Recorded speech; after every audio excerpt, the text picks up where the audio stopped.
Hola, ¿qué tal chicos? Buena semana. Esta es la sesión 7 y bueno, vamos a hacer un resumen de una clase. Vamos a ir rapidito. Vamos a ir viendo unos videos. Así que ahora mismo voy a compartir con ustedes. Déjenme setear aquí para que podamos ver la vida de Ezequiel. ¿Ok? Del profeta Ezequiel. Ezequiel fue un sacerdote que había estado viviendo en Jerusalén durante el primer ataque babilonio sobre la ciudad. Y la ciudad fue liberada, pero los babilonios tomaron una primera ola de prisioneros israelitas y los llevaron al exilio, y Ezequiel estaba entre ellos. Así que el libro comienza 5 años después de todo eso, y Ezequiel está sentado al lado de un canal de riego cerca de su campo de refugiados israelitas. Y resulta que es su cumpleaños número 30, año en que hubiera sido instituido como sacerdote en Jerusalén. Y luego, de repente, Ezequiel tiene una visión. Él mira una nube de tormenta que se acerca, y luego, dentro de la nube hay 4 extrañas criaturas que tienen sus alas extendidas y se tocan entre ellas. Y estas criaturas tienen 4 caras cada una, y luego él vio 4 ruedas, una por cada criatura. Y luego vio que las alas de las criaturas estaban soportando una plataforma brillante, y sobre esta plataforma está un trono. Y luego, sentado en ese trono, está una criatura semejante a un humano, brillando y envuelto en fuego. Y de repente, Ezequiel se da cuenta de lo que está viendo. Lo llama como una aparición de la semejanza de la gloria del Señor. Es Dios en su trono, montado sobre su carruaje real. Ahora, la palabra gloria en hebreo es kabod, significa pesado o grande. Los autores bíblicos utilizan esta palabra para describir la apariencia física y la manifestación de la grandeza de Dios cuando aparece en persona. Estas imágenes en la visión son muy similares a lo que sucedió cuando Dios apareció en el monte Sinaí en el libro de Éxodo. Y también es muy similar a las representaciones de la presencia de Dios sobre el arca del pacto. Y eso es de hecho lo más impactante de la visión de Ezequiel. ¿Qué está haciendo la gloria de Dios en Babilonia? Se supone que esté sobre el arca del pacto en el templo en Jerusalén. Así que la primera sección del libro abre para explorar esa pregunta, conforme Ezequiel comienza a acusar a Israel de rebelde. Así que Dios primero habla a Ezequiel desde el trono en el carruaje y lo llama como profeta. Ezequiel debe acusar a Israel por quebrantar de varias maneras el acuerdo de pacto con Dios. Israel ha entregado su lealtad a otros dioses y ha estado adorando ídolos, y todo esto ha llevado a una rampante violencia e injusticia social. Así que, como resultado, Dios envía a Ezequiel para advertirle al pueblo. El primer ataque babilonio que llevó a Ezequiel al exilio será igualado por otro más, y Jerusalén y su templo se enfrentan a una destrucción inminente. De manera que Ezequiel utiliza palabras y otros medios para transmitir su mensaje. Él también realiza actos simbólicos. Estos eran una especie de teatro callejero. Ezequiel saldría en público y se comportaría de maneras muy extrañas, las cuales serían como parábolas de su mensaje profético. Construiría un pequeño modelo de Jerusalén y representaría un ataque contra él. O se rasuraría todo el cabello y lo cortaría con una espada. O, el más extremo, él debía representar el rol del macho cabrío el día de la expiación. Y él tendría que acostarse de lado durante más de un año, comiendo alimentos cocinados sobre excremento, como una señal de la horrible comida que el pueblo tendría que comer durante el asedio a Jerusalén. Y quizá lo más desalentador de todo esto son las malas noticias que Dios le dio a Ezequiel, que nadie iba a escucharlo. Israel lo rechazaría debido a su duro y rebelde corazón. Y esto nos recuerda a la descripción del pueblo que hizo Moisés después de la rebelión en el desierto, cuando predijo que un día sucedería el exilio, y Ezequiel tuvo el desafortunado privilegio de ver todo esto suceder. Así que el desanimado Ezequiel comienza a hacer su tarea, y después de más o menos un año tiene otra visión. Esta vez es acerca del templo. Él se adentra en un tour virtual del templo y mira lo que está pasando ahí en su ausencia, y no es nada bueno. En el atrio exterior, al frente del templo, él mira una enorme estatua inmóvil. Y luego él mira a los ancianos de Israel adorando a otros dioses, tanto dentro como fuera del templo. Y luego mira a las mujeres de Israel adorando a un dios babilonio llamado Tamuz. Y la visión termina con el glorioso carruaje del trono de Dios alejándose del templo. Se está yendo en dirección al este, hacia Babilonia. Así que en el capítulo 11 vemos por qué y cómo la gloria de Dios se apareció a Ezequiel ahí en Babilonia. La idolatría de Israel y su quebrantamiento del pacto se ha vuelto tan obvio y ofensivo que Dios ha abandonado su templo. Lo han apartado y Él lo entrega para destrucción. Pero Dios no ha abandonado a su pueblo, más bien se fue al exilio con ellos. Así que al final de esta visión en el capítulo 11, Dios promete que traerá de vuelta a la tierra a un remanente de Israel y los transformará al sustituir sus corazones de piedra y darles un nuevo y tierno corazón de carne, para que después de todo, ellos realmente puedan amar y seguir a su Dios.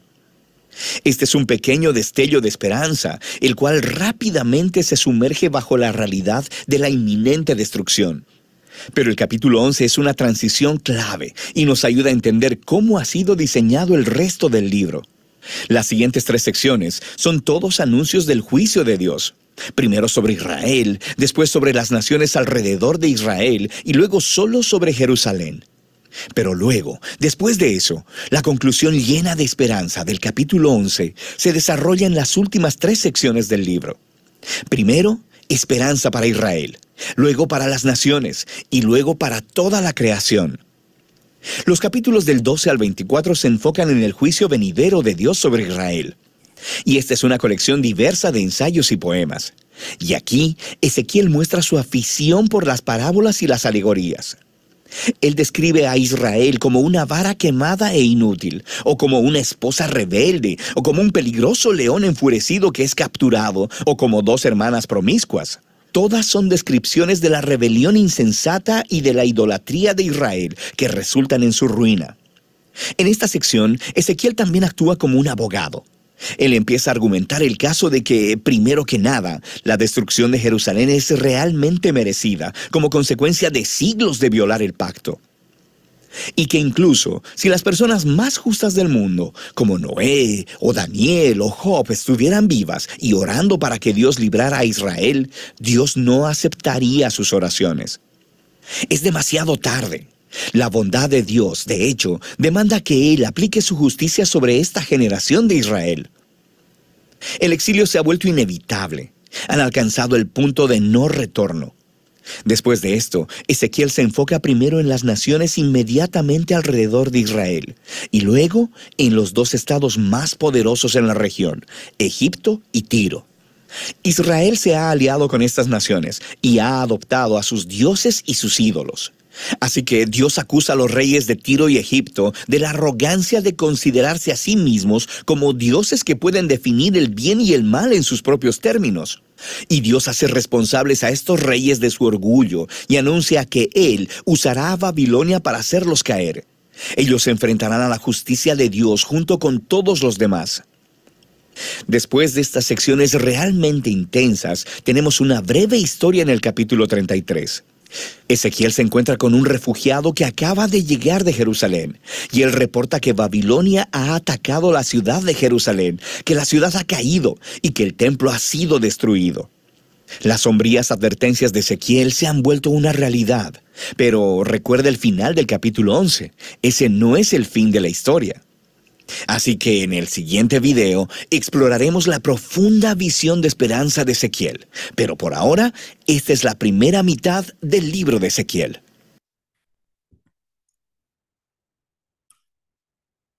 Bueno, vamos a ver la segunda.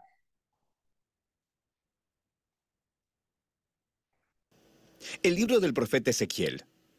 En el primer video se nos presentó al sacerdote Ezequiel, y él está sentado entre los exiliados en Babilonia. Y él es confrontado por la asombrosa presencia de la gloria de Dios del templo. Pero ahora se le aparece en Babilonia. Y luego Ezequiel descubre por qué. Es porque la idolatría e injusticia de Israel han hecho que Dios abandone su propio templo. Y aunque todavía hay esperanza para el futuro, el libro siguió desarrollando el mensaje de juicio divino de Ezequiel. Primero a través de Israel y después para las naciones alrededor de Israel. Y luego un momento clave sucedió en el capítulo 33. Ezequiel recibe un reporte de que el asedio de Babilonia sobre Jerusalén ha terminado porque la ciudad ha caído. El templo ha sido destruido. Las sombrías palabras de advertencia de Ezequiel se hicieron realidad. El exilio fue la catástrofe más horrenda que le había sucedido a Israel y hacía que surgiera la gran pregunta de si Dios había terminado con Israel para siempre. Pero recuerda que al final del capítulo 11, Dios prometió que todavía había una esperanza futura para Israel, más allá del exilio. Así que el resto del libro está diseñado para explorar la visión de esperanza de Ezequiel, primero para Israel, luego para las naciones y luego para toda la creación. La esperanza para Israel comienza con Dios prometiendo levantar un nuevo David, un futuro rey mesiánico, quien será la clase de líder que Israel necesitaba pero nunca tuvo. Y este nuevo Israel, que estará bajo el gobierno del rey mesiánico, será un pueblo transformado. Dios lidiará con el centro de su problema de rebelión, dándoles nuevos corazones, justo como Moisés prometió al final del libro de Deuteronomio. Dios dice que les quitará su duro corazón, enviará su espíritu a su pueblo para darles corazones nuevos y blandos, para que puedan amar y obedecer a su Dios. Y esta idea se desarrolla en la siguiente visión extraña. Ezequiel mira un enorme valle lleno de huesos y esqueletos humanos secos, y Dios le dice que es una imagen, una metáfora del estado espiritual de Israel. Su rebelión contra Dios resultó en el exilio y en la muerte literal de muchas personas, pero también fue la muerte metafórica de su relación de pacto. Y Dios le dice a Ezequiel que su espíritu vendrá para traer a su pueblo de vuelta a la vida. Y así, un viento viene y ocasiona que todos los huesos se levanten y los llena con aliento de vida. Y luego crece piel sobre los huesos y de repente Ezequiel mira a todos estos nuevos seres humanos parados delante de él. Esta visión evoca la historia de la creación de los humanos en Génesis capítulo 2, donde Dios hizo a los humanos del polvo de la tierra y les dio el aliento divino. Israel y toda la humanidad se han rebelado, resultando en muerte. Así que la única esperanza es que Dios haga un nuevo acto de creación y renueve a los seres humanos de manera que ellos puedan vivir verdaderamente en una relación de amor con Dios y con los demás. Después de que Dios lidie con la maldad que está en los corazones de su propio pueblo, algunas preguntas todavía quedan sin resolver. Por ejemplo, ¿qué hay de la maldad que todavía sigue rampante entre las naciones? ¿Y qué hay de la morada de Dios en el templo en el futuro? Y de esto se tratan las últimas dos secciones del libro. Así que primero tenemos los capítulos 38 y 39, y ellos prometen la victoria final de Dios sobre la maldad entre las naciones, lo que se personifica con un gobernante llamado Gog de la tierra de Magog. Este nombre se deriva de una genealogía de reinos y tierras antiguas de Génesis capítulo 10, y se refiere a las naciones poderosas del pasado distante. Así que Ezequiel toma este nombre bíblico antiguo como una imagen de todos y cada uno de los reinos violentos. Entonces descubrimos que Gog hizo alianza con 7 naciones que vienen de las 4 direcciones de la brújula, lo que es una imagen clara que representa todas las naciones. Y esto también nos ayuda a entender por qué Ezequiel describe a Gog con imágenes que utilizó anteriormente en el libro para describir al rey de Tiro y al faraón, rey de Egipto. Para Ezequiel, Gog es una amalgama de los peores y más violentos pueblos en la Biblia. Gog es el arquetipo de la rebelión humana contra Dios. La historia básica en estos capítulos es que Gog se resiste al plan de Dios de restaurar a su pueblo. Y así, al igual que Faraón en la historia del Éxodo, Gog viene a destruir al pueblo. Pero Dios desata su justicia sobre Gog en una ráfaga de escenas que no tienen mucho sentido literal si las lees en secuencia. Porque primero, Gog y sus ejércitos son consumidos por un terremoto, pero luego son consumidos por el fuego en 2 ocasiones distintas. Y luego, después de eso, Dios viene y ataca a Gog y a su ejército en los campos donde yacen enterrados durante meses. Es claro que estas escenas están llenas de símbolos e imágenes. Ezequiel ha utilizado todo su arsenal poético para describir cómo Dios está finalmente determinado a derrotar la maldad humana que ha arruinado su mundo. Y esto para que Él prepare el camino para una nueva creación. Y una vez que se ha lidiado con la maldad entre las naciones, la última sección del libro describe cómo la presencia de Dios regresará un día a su pueblo y a su templo, trayendo una restauración cósmica. Así que Ezequiel primero tiene una larga y elaborada visión sobre un nuevo templo y una nueva ciudad. Se le da un guía turístico celestial, quien le muestra el nuevo templo, y es incluso mucho más grande y majestuoso que el templo de Salomón. Hay un nuevo altar, nuevos sacerdotes y un sistema de adoración completamente nuevo. Y luego, después de este elaborado recorrido, el glorioso carruaje del trono de Dios que Ezequiel vio en su primera visión regresa y entra al nuevo templo. Ahora, el significado de estas visiones del templo ha sido fuente de debate durante mucho, mucho tiempo. Algunos intérpretes cristianos y judíos creen que esta visión será cumplida algún día de manera literal y que estos capítulos ofrecen los planos literales del nuevo templo que será construido cuando el Mesías regrese y traiga el reino de Dios. Pero muchos otros lectores judíos y cristianos creen que esta visión, como todas las otras visiones de Ezequiel, está llena de símbolos y que representan la realidad de la presencia de Dios regresando a su pueblo en el reino mesiánico, pero no necesariamente en la forma de un edificio. Sea cual sea tu postura, el hecho de que Ezequiel nunca llama a esta ciudad Jerusalén es importante, y los capítulos 47 y 48 nos muestran el porqué. Ezequiel mira este pequeño arroyo saliendo del umbral y de las escaleras del templo, y rápidamente se convierte en un río rugiente que fluye del templo y la ciudad hacia el desierto, hacia uno de los lugares más desolados del planeta Tierra, el Valle del Mar Muerto. Y luego ese río deja atrás un rastro de árboles y vida, y el Mar Muerto es transformado en un mar de vida que está lleno de plantas y animales. Todas estas imágenes vienen del jardín del Edén en Génesis capítulo 1 y 2, y podemos ver el alcance cósmico que en realidad tiene la visión de Ezequiel. El plan de Dios siempre ha sido restaurar a toda la humanidad y a toda la creación de vuelta a su presencia dadora de vida. Y así, el libro termina con el nombre de esta ciudad jardín. El Señor está allí. Y así terminan las visiones de Ezequiel, llenas de esperanza de un nuevo futuro. Nuevos humanos viviendo en un nuevo mundo que es animado por el Espíritu de Dios dador de vida. Es un mundo impregnado del amor y la justicia de Dios. Y de eso trata el libro de Ezequiel. Bueno, ¿qué tal? Bueno, voy a compartir nuevamente la presentación aquí y vamos a hablar un poquito sobre lo que acabamos de ver. Este, mm, bueno, ¿qué les pareció estos dos videos? Obviamente el libro amerita tener dos videos porque es muy largo. Pero en un principio, una de las cosas que más me llama la atención es que eh, después del exilio, donde mucha gente de Judá y de Israel van para Babilonia, este, eh, Ezequiel tiene una visión donde el templo es destruido y la presencia de Dios en medio de un trono va para el este y va para el lado donde va su pueblo. Esto me hace pensar muchas veces que Dios siempre está incluso en medio de las tormentas, porque a veces pensamos que porque nos están pasando cosas o hay un problema, ya sea en el trabajo, en la familia o en la iglesia, como que Dios se ha alejado.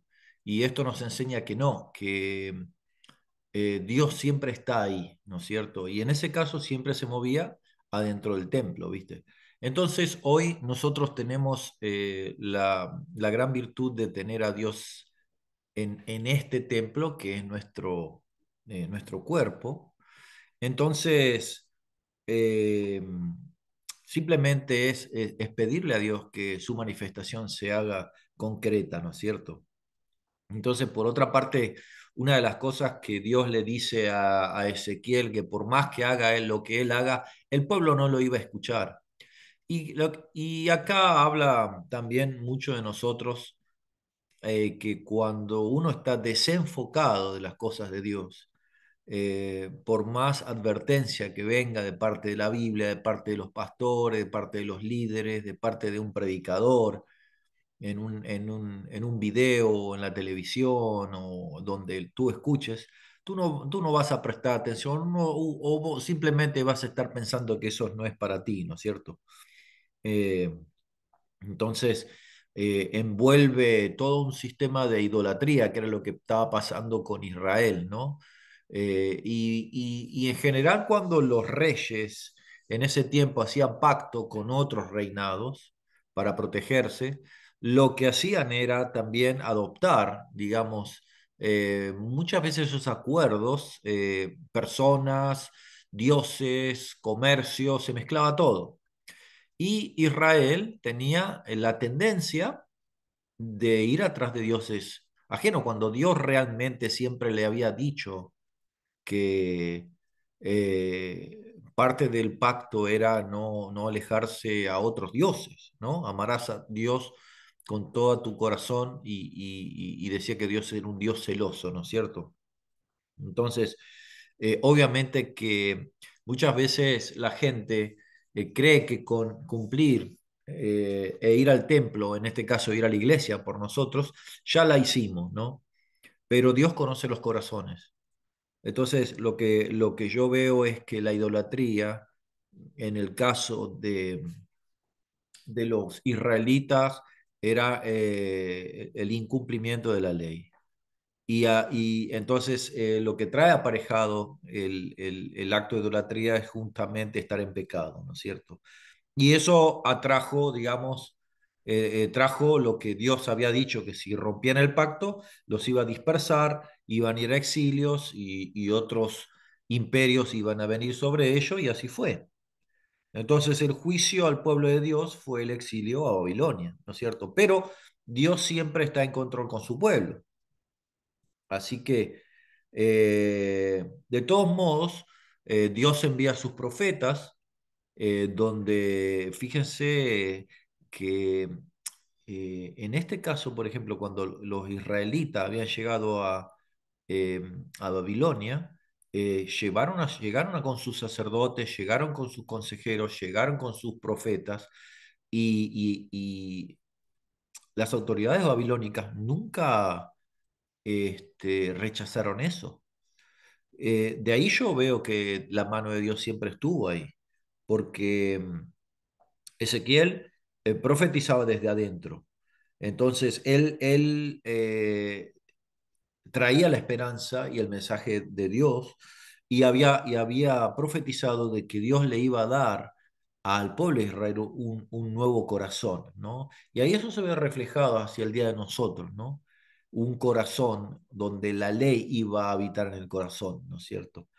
Entonces, seguidamente la famosa visión del el valle de los huesos secos, donde él ve como un valle estaba lleno de huesos de muertos y empiezan a tomar vida hasta que se formaron como un ejército de personas, y después tomaron vida con el soplo de Dios, ¿no? Haciendo digamos, una analogía con respecto a Génesis 2, ¿no? Cuando Dios le da vida a Adán y a Eva, ¿no es cierto?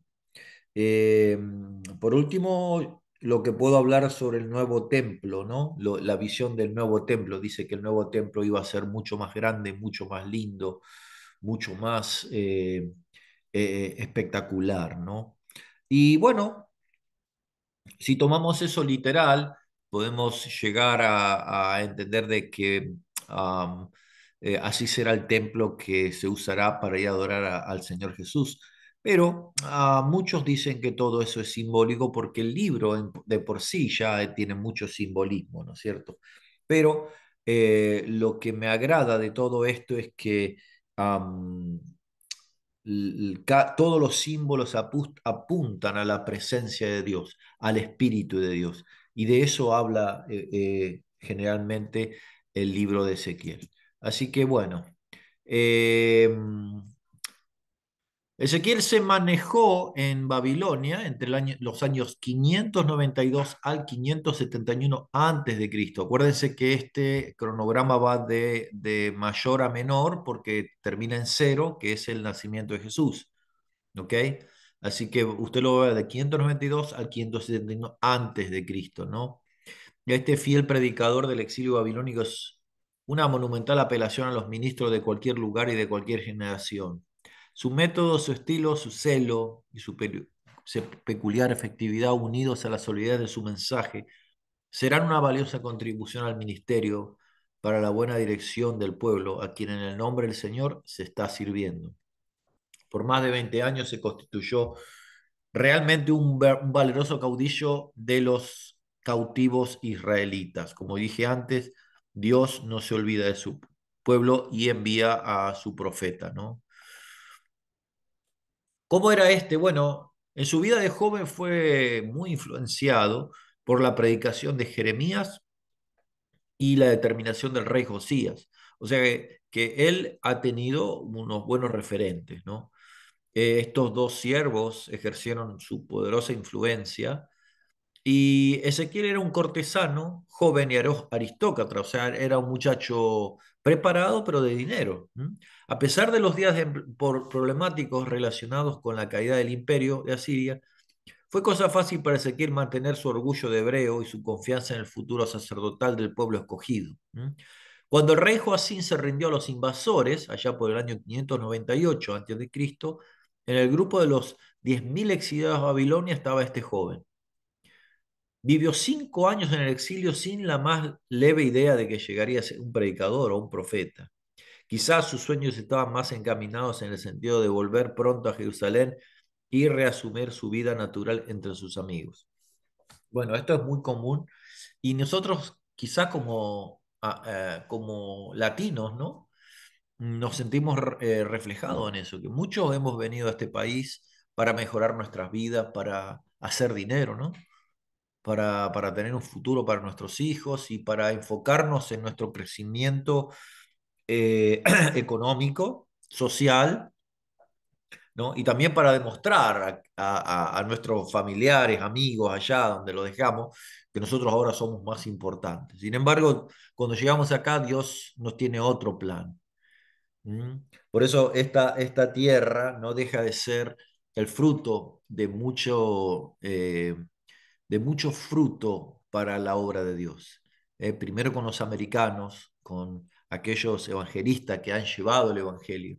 Y ahora nosotros que hemos venido acá, no con la idea de ser profetas, evangelistas, pastores, maestros, sino ser simplemente trabajadores que podamos hacer dinero. Pero me gusta porque el plan de Dios es mucho mejor, ¿no es cierto? Ahora, ¿cuál era la misión? Bueno, eh, está claramente revelada en su propio espíritu, ¿no? Fue puesto por Dios para deshacer las falsas esperanzas de un retorno casi inmediato, como lo estaban señalando los falsos profetas. Me quiero detener en esto un ratito porque lo que veo también es que eh, hay muchos predicadores o muchos profetas de que toman el evangelio del día a día como algo de que todo te tiene que ir bien, de que si estás enfermo, te tienes que sanar. Si perdiste el trabajo, Dios te va a dar otro mejor, ¿no? Si tu hijo no entró a la universidad que él deseaba, es porque Dios tiene una universidad más grande. Y no siempre es así. La vida no es así.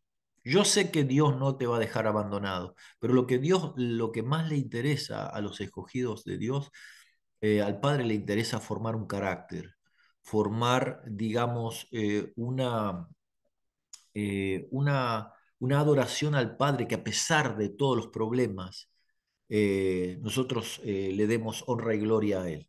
¿Ok? Entonces, porque si nosotros mamamos de ese evangelio de que todo te sale bien, cuando las cosas no salen bien, porque la vida es así, pensamos que estamos en pecado o simplemente nos desanimamos y decimos, Dios no quiere que yo esté o Dios no me ama a mí. ¿Mm? Así que hay que tener cuidado con los falsos profetas y nosotros tenemos que tener cuidado de no ser falsos profetas, porque es fácil predicarle cosas que a la gente les gusta a los oídos, ¿no es cierto? Nosotros tenemos que predicar la palabra de Dios, la verdad, y dar ánimo al pueblo en medio del hecatombe que existe en este mundo, ¿no? Especialmente en estos tiempos difíciles para todos, pero que Dios no nos va a dejar, ¿no? Eh, Así que, bueno, apareció para interpretar a su pueblo el significado del exilio, ¿no? El hecho de estar exiliado. Nosotros sabemos mucho del exilio, ¿no? El hecho de estar acá en un país donde, bien, digamos, con nuestro sudor de la frente tomamos leche con miel, pero extrañamos mucho nuestra patria y queremos volver, ¿no? Pero bueno, uno queda acá encerrado, por decir así, ¿no? Eh, Fue comisionado para restituir las enseñanzas de la historia, los profetas y los salmos, para restablecer nuevas formas de adoración y de vida en la nueva comunidad restaurada, para preservar las almas de Israel en Babilonia, inyectar nuevas esperanzas para el futuro, ¿no? Su tarea era advertir, exhortar, consolar, ahuyentar los temores, fundar las esperanzas del futuro y actuar como un hombre honesto durante los días calamitosos de su cautividad. Hasta donde podemos darnos cuenta, en sus manos estaba todo el programa religioso de sus días entre los suyos, ¿no es cierto? Bueno, esta época eh, Ezequiel en el reinado de Joacín se llevó 10.000 personas seleccionados, ¿no? Entre los cuales estaba Ezequiel. Se llevó los tesoros del templo, los artesanos, los soldados, los príncipes y todo lo que era de valor. Claro, es la manera de que hacían los grandes imperios cuando entraban en una ciudad. Se llevaban a los expertos, se llevaban a aquellos que trabajaban la madera, los metales, el oro. ¿Mm? Seleccionaban a las personas y a los mejores se los llevaban. ¿Mm? El rey se decía, fue dejado en el trono como un títere. ¿Mm? Y Jeremías era el predicador de Jehová en la ciudad de Jerusalén y sus contornos, el cual continuó transmitiendo el mensaje de Dios. Es que Jeremías era el que se había quedado allá. O sea que Jeremías y Ezequiel eran contemporáneos. Posiblemente Habacuc y Sofonía fueron contemporáneos también con Ezequiel. Jeremías recomendó la sumisión a Babilonia como el único modo de impedir la pérdida completa de la soberanía. O sea que Jeremías ya había dicho que eso iba a pasar y que lo mejor que podían hacer era mantenerse tranquilos, no rebelarse, de esa manera iban a sobrevivir, ¿no es cierto? Bueno, ¿qué pasaba en Babilonia? Mientras tanto, bueno, las condiciones eran deplorables. Daniel y unos cuatro jóvenes judíos habían sido traídos a Jerusalén, de Jerusalén a Babilonia, ¿m? Y las clases sociales superiores de la nación judía fueron llevados para allá. Podemos muy bien comprender que mientras los 11 años, estos 10.000 vivían en el exilio en un campo de concentración allá en Babilonia, los apartaron. Pero Jeremías continuaba con el resto del pueblo en ruinas en Jerusalén, o sea que el pueblo judío pasó, eh, su templo estaba en ruinas, los rabíes, los maestros, los escribas, los lectores, al fin, aparecieron en escena para ayudar al pueblo en sus discusiones y sus investigaciones, ¿no? Y lo que pasa siempre cuando empieza a haber una actividad religiosa, que surgen los falsos profetas o aquellos que piensan diferente o aquellos que tratan de buscarle cosas que no son a la palabra de Dios y obviamente que se quejaban, murmuraban y desalentaban a todo el mundo. Entonces Ezequiel llama al pueblo rebelde, imprudente, corazón duro, contumaz, cardos y escorpiones. Al servicio de los tales gentes dedicó Ezequiel los mejores años de su vida. Bueno, vamos a hablar un poquito de Jonás. Bueno, ustedes conocen la vida de Jonás. A ver, déjenme, voy a ver si puedo compartir. el video de Jonás para que lo podamos ver un ratito.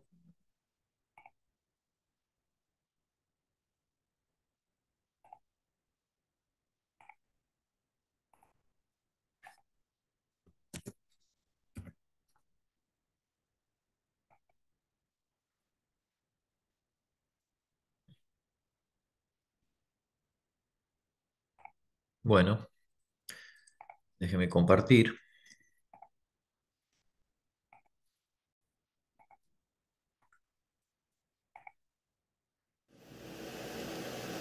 El libro de Jonás es una historia subversiva acerca de un profeta rebelde que odia a Dios por amar a sus enemigos.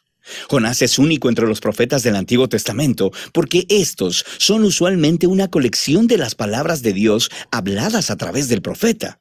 Pero este libro en realidad no se enfoca en las palabras del profeta. Más bien, es una historia acerca de un profeta realmente malo y desagradable. Jonás aparece solo en otra ocasión en el Antiguo Testamento, durante el reinado de Jeroboam II, uno de los peores reyes de Israel. Y Jonás profetizó a su favor, prometiéndole que ganaría una batalla y tendría de vuelta todo su territorio en la frontera norte de Israel. Ahora, es importante saber que el profeta Amós también confrontó a Jeroboam y a través de él, Dios específicamente revirtió la profecía de Jonás, prometiendo que Jeroboam perdería esos mismos territorios porque era muy malvado. Así que antes de siquiera iniciar la historia, sospechamos del carácter de Jonás. El libro de Jonás tiene un diseño hermoso, con toda su simetría y emparejamiento literario. Así que tienes los capítulos 1 y 3 contando la historia del encuentro de Jonás con personas que no son israelitas. Primero con unos marineros y luego con los odiados enemigos de Jonás, los ninivitas. Y cada parte ofrece un contraste cómico entre el egoísmo de Jonás y la humildad y arrepentimiento de los paganos. Los capítulos 2 y 4 contienen las oraciones de Jonás. Una es una oración de arrepentimiento o algo así, y la otra es una oración en la que Jonás reprocha a Dios por ser demasiado bueno. Este cuidadoso diseño del libro es acompañado por un estilo narrativo realmente único. La historia está llena de personajes estereotipados que irónicamente hacen exactamente lo contrario de lo que piensas que harán. Tienes al profeta, el hombre de Dios, que se revela y odia a su propio Dios. Tienes a los marineros, que se supone son muy inmorales, pero en realidad tienen corazones blandos y arrepentidos y se vuelven a Dios en humildad. Tienes al rey del imperio más poderoso y sanguinario del planeta, y él se humilla delante de Dios por un sermón de 5 palabras de Jonás, y hasta las vacas del rey se arrepienten. Esta clase de historia encaja con lo que hoy llamaríamos una sátira. Estas son historias sobre figuras bien conocidas que son colocadas en circunstancias extremas y utilizan el humor y la ironía para criticar su estupidez y defectos de carácter. Profundicemos y veremos cómo todas las piezas encajan juntas. La historia inicia con Dios comisionando a Jonás para ir a predicar contra la maldad y la injusticia en Nínive, la ciudad capital del imperio asirio, el amargo enemigo de Israel. Pero en lugar de ir al este, a Nínive, Jonás se va en la dirección opuesta, encontrando un barco que va lo más al oeste que se pueda, a Tarsis. Ahora, la gran pregunta aquí es, ¿por qué? ¿Por qué huye Jonás? ¿Tiene miedo? ¿Le caen mal los ninivitas? Todavía no se nos dice. Así que el hombre de Dios intenta huir de Dios y aborda un barco lleno de marineros paganos. Entra en la nave y se queda dormido. Así que Dios envía una gran tormenta para despertar a su profeta, mientras, irónicamente, los sinceros marineros están completamente despiertos a todo lo que está sucediendo. Ellos pueden discernir que un poder divino está obrando aquí. Ellos echan suertes y descubren que Jonás es el culpable. Así que le piden que se explique, y Jonás escupe un montón de habladurías religiosas. Él dice, sí, soy hebreo y adoro al Señor, al Dios que hizo el mar y la tierra. Es una broma, ¿verdad? Dios hizo el mar y la tierra, claro que sí. ¿Y Jonás es tan tonto como para huir de este Dios subiéndose a un barco? Y cuando los marineros le preguntaron a Jonás qué es lo que deberían hacer, él les dice, mátenme lanzándome por la borda. Lo que parece muy noble al principio, hasta que te das cuenta que esto podría ser lo más egoísta que ha hecho hasta ahora. Quiero decir, ¿qué mejor forma de evitar ir a Nínive? Así que pone su sangre en las manos de estos marineros inocentes al tratar de obligarlos a matarlo. Y ellos se resisten, por supuesto, y se arrepienten delante de Dios incluso mientras lo arrojan.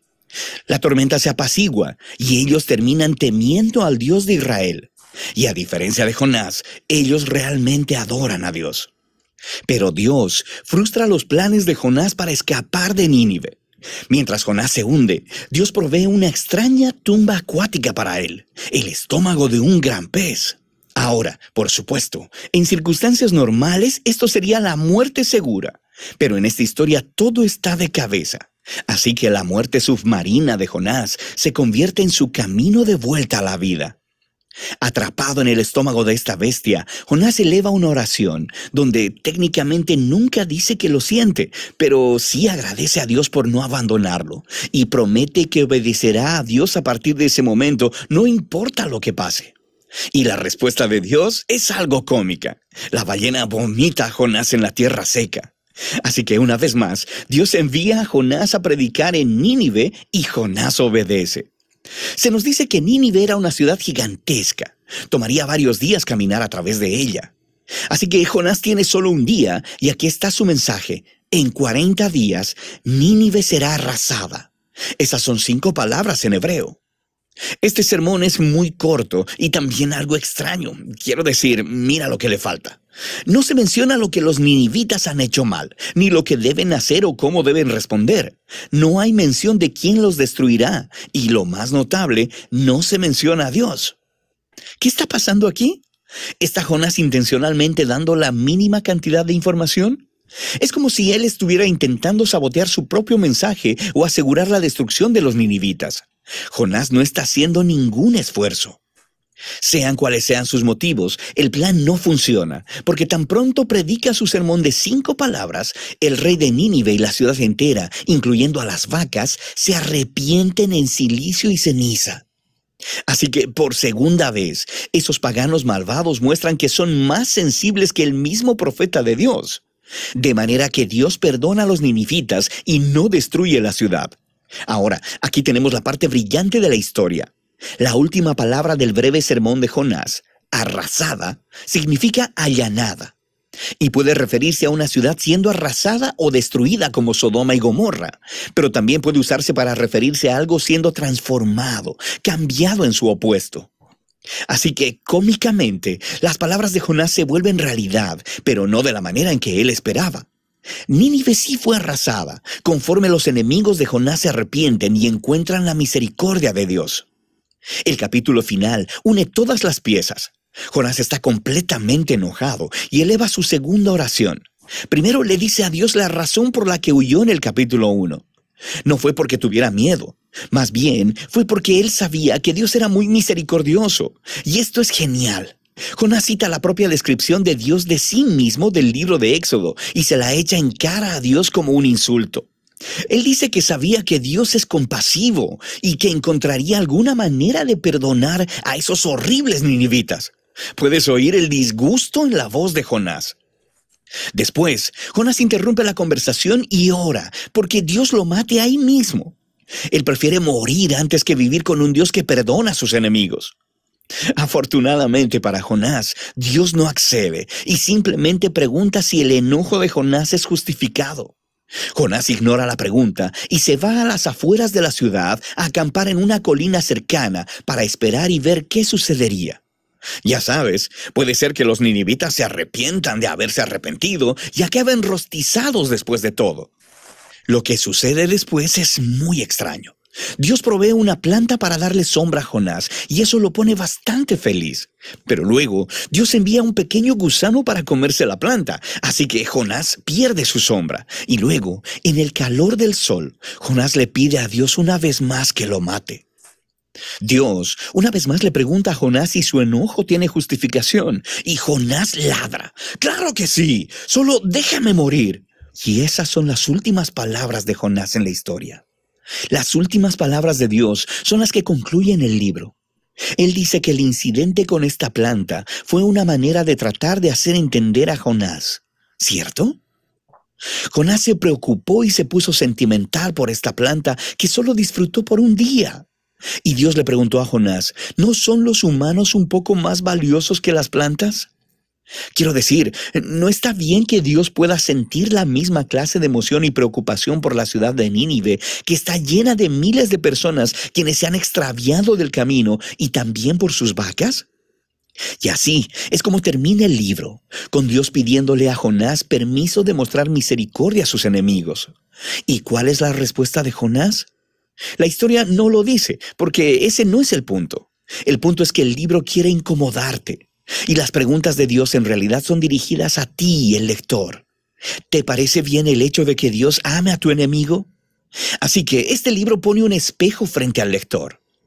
En Jonás vemos aumentadas las peores partes de nuestro propio carácter que deberían generar humildad y gratitud porque Dios ama a sus enemigos y porque soporta al Jonás que hay en nosotros. Así que esta extraña historia se convierte en un mensaje de las buenas nuevas sobre la grandeza de la misericordia de Dios, lo cual debe retarnos hasta lo más profundo. Y ese es el libro de Jonás. Bueno, interesante, ¿no? Vamos a compartir nuevamente el...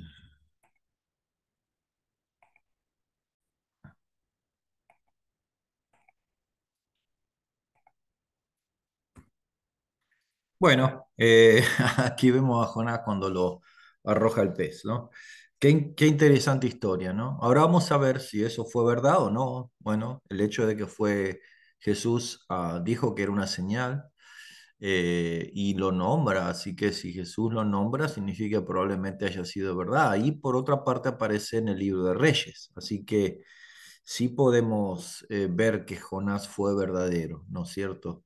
Eh, Ahora, fíjese que hay una característica clásica de este profeta, ¿no? El hombre tenía su carácter, ¿no? Y encima ciertamente yo le llamo a los Jonás líderes negativos, ¿no es cierto?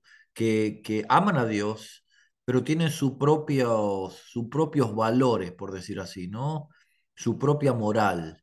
Eh, lo interpretan a su manera, muy humana, muy carnal, ¿no?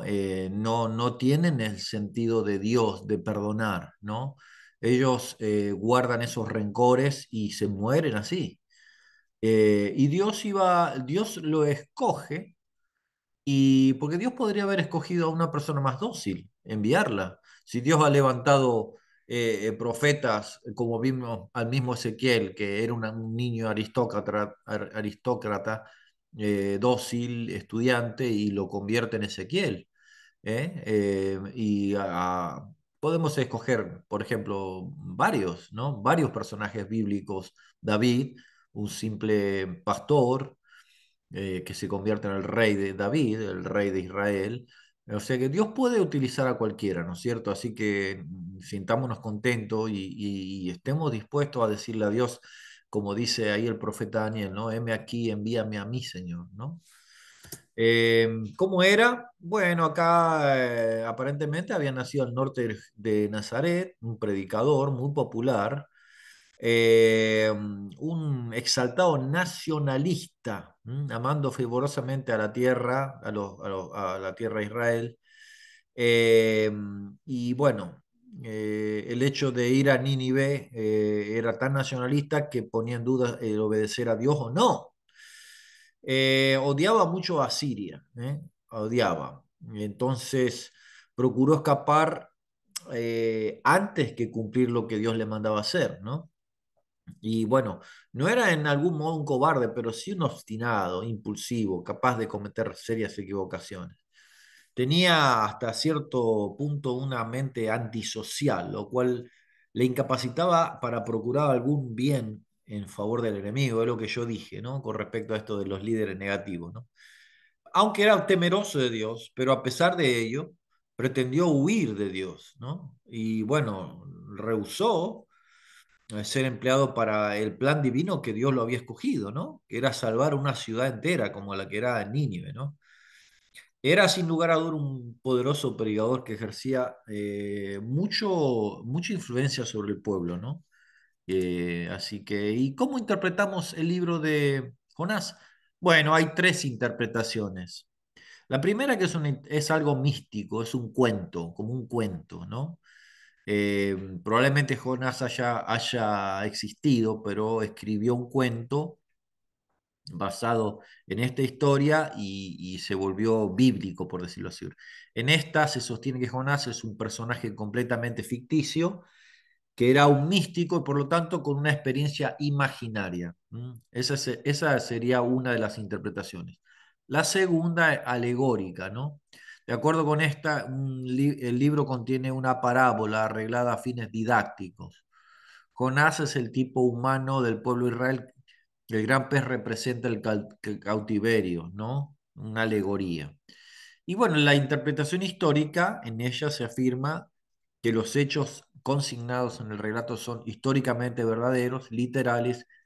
Cristianos y judíos han sostenido esta opinión uniformes hasta hace unos 100 años, cuando han aparecido los famosos críticos, ¿no? Yo sostengo que es así, porque Jesús lo nombra, así que eso me basta, ¿no es cierto? Y bueno, vamos a estudiar un poquito sobre Mateo, ¿no? Mateo 12 dice, entonces respondieron algunos de los escribas y los fariseos diciendo, Maestro, deseamos ver de ti una señal. Pero él respondiéndoles les dijo, una generación malvada y adúltera busca una señal, pero la señal no le será dada, sino la señal del profeta Jonás. Porque como Jonás estuvo 3 días y 3 noches en el vientre de la ballena, así también estará el Hijo del Hombre 3 días y 3 noches en el corazón de la tierra. Los hombres de Nínive se levantarán en el juicio con esta generación y la condenará, porque se arrepintieron a la predicación de Jonás. Y he aquí más que Jonás en este lugar. ¿Mm? Entonces, fijémonos que los opositores a Cristo le estaban pidiendo una señal, ¿no? Como ya si Jesús no hubiera hecho suficiente para demostrar quién era, ¿no? Entonces él conocía los corazones. Y tampoco él andaba complaciendo como si fuera él, no sé, un actor de un circo que podía hacer malabares, ¿no? Jesús tenía su dignidad también, ¿no? Más bien señaló a los últimos acontecimientos de su misión en la tierra, su muerte y resurrección, e hizo referencias a estos eventos bajo el encabezado de la señal de Jonás. O sea que la muerte y lo que pasó entre la muerte y la resurrección, esa era la señal de Jonás. ¿Eh? Así que Jonás fue confinado a la barriga del gran pez y luego fue sacado de ese pez. Así que Jesús se confinaría en una tumba por un tiempo, solo para luego ser resucitado de entre los muertos. Entonces, ¿qué pasó con Jonás? Aunque él oraba dentro del pez, pudo haber muerto. Bueno, probablemente, ¿no? Así mismo experimentó la semejanza de la resurrección. Se habla, muchos creen que en realidad Jonás, él murió dentro del pez, fue al Hades y desde ahí él oró. Y entonces Dios lo resucita y lo tira al tercer día en la tierra. Otros piensan que, bueno, estaba en el vientre del pez y no la pasó muy bien y entonces que nunca murió. De todos modos estuvo dentro de un lugar muy oscuro y entonces él finalmente Jonás volvió a ver la luz y pues pudo hacer lo que Dios le mandó, ¿no es cierto? El gran Jonás, ese es Cristo Jesús, realmente murió y él sí murió. Estuvo 3 días en una tumba, luego resucitó para completar la figura de Jonás, ¿no es cierto? Bueno, les voy a dejar una tarea, fíjense bien de esto, sáquenle una foto, bueno, les voy a dejar igual el video. Van a completar un bosquejo de este libro para una prédica o una enseñanza con un título, ¿eh? Y van a sacar del libro de Jonás y del Nuevo Testamento van a hacer una introducción y este va a ser el bosquejo. Puntos 4, 1, 2, 3 y 4, la desobediencia, huyendo de Dios, y un comentario que usted ponga. Segundo, oración, volviendo a Dios. Tercero, predicación, caminando con Dios. Cuarto, lamento, corriendo delante de Dios. Luego va a ser una exhortación, una conclusión y una oración final. Eso es lo que les requiero. Así que, bueno, esta semana no hubo clase, así que a partir de esta noche van a poder hacer eso hasta el lunes que nos encontremos. Por favor, termínenlo. Y bueno, eso es lo que les pido. Así que Dios los bendiga y si Dios quiere nos estaremos viendo el lunes.